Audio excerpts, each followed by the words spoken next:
സ്വാതന്ത്ര്യാനന്തര ഭാരതത്തിന്റെ ശാസ്ത്ര ചരിത്രത്തിലെ ഏറ്റവും ആഹ്ലാദകരമായ അഭിമാന മുഹൂർത്തമായിരുന്നു രാകേഷ് ശർമ്മ എന്ന ഭാരതീയന്റെ ബഹിരാകാശ സഞ്ചാരം. ബഹിരാകാശത്തെത്തിയ ആദ്യ ഭാരതീയനായിരുന്നു അദ്ദേഹം. 1984 ഏപ്രിൽ 2 അദ്ദേഹം ബഹിരാകാശ നിലയത്തിലെത്തിയത്. ഭാരതത്തിന്റെ അഭിമാനമായി മാറിയ രാകേഷ് ശർമ്മയുടെ ജന്മദിനമാണ് ജനുവരി 13. എല്ലാ പ്രിയ പ്രേക്ഷകർക്കും തിരിഞ്ഞു നോട്ടത്തിന്റെ പുതിയൊരു അധ്യായത്തിലേക്ക് സ്വാഗതം.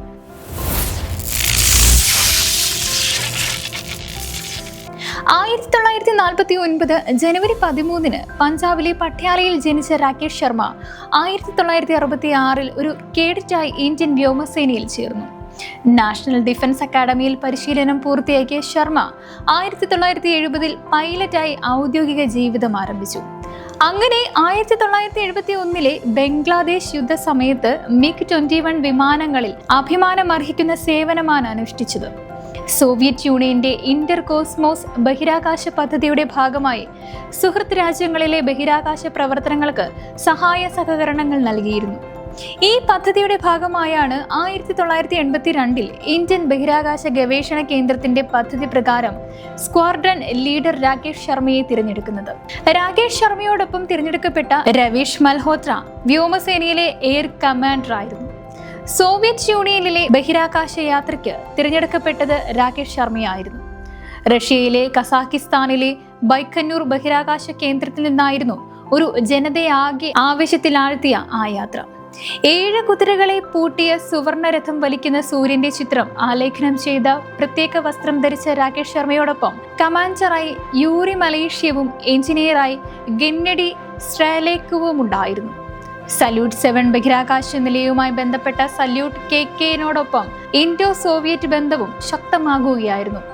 ബഹിരാകാശത്തെത്തുന്ന 138ാമത്തെ മനുഷ്യനാണ് രാകേഷ് ശർമ്മ. ബഹിരാകാശത്ത് മനുഷ്യനെ എത്തിച്ച 14ാമത്തെ രാജ്യവുമായിരുന്നു ഇന്ത്യ. 8 ദിവസങ്ങളോളം സല്യൂട്ട് 7 ചിലവഴിച്ച രാകേഷ് ശർമ്മ നിരവധി പരീക്ഷണങ്ങൾ നടത്തി. ഇതിൽ ഏറ്റവും ശ്രദ്ധേയമായ ഒന്നായിരുന്നു യോഗയുമായി ബന്ധപ്പെട്ടുള്ള അദ്ദേഹത്തിന്റെ പരീക്ഷണങ്ങൾ. ബഹിരാകാശത്തുണ്ടാകുന്ന ഭാരക്കുറവ് മൂലമുണ്ടാകുന്ന പേശികളുടെ സ്തംഭനാവസ്ഥയ്ക്ക് യോഗ പരിഹാരമാകുമോ എന്നതായിരുന്നു അന്വേഷണം. റിമോട്ട് സെൻസിംഗ്, ബയോമെഡിസിൻ തുടങ്ങിയ മേഖലകൾ കേന്ദ്രമാക്കിയും പരീക്ഷണങ്ങൾ നടന്നു.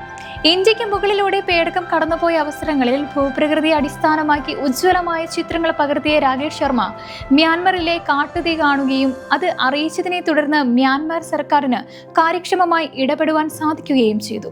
എവറസ്റ്റ് കൊടുമുടി കയറുന്ന പർവ്വതാരോഹകരെ പോലും തന്റെ ക്യാമറ കണ്ണിലൂടെ ഒപ്പിയെടുത്തു രാകേഷ് ശർമ്മ. പ്രധാനമന്ത്രി ഇന്ദിരാഗാന്ധിയുമായുള്ള സംവാദവും ചരിത്രത്തിലെ അപൂർവ മനോഹരമായ ഓർമ്മയാക്കി രാകേഷ് ശർമ്മ.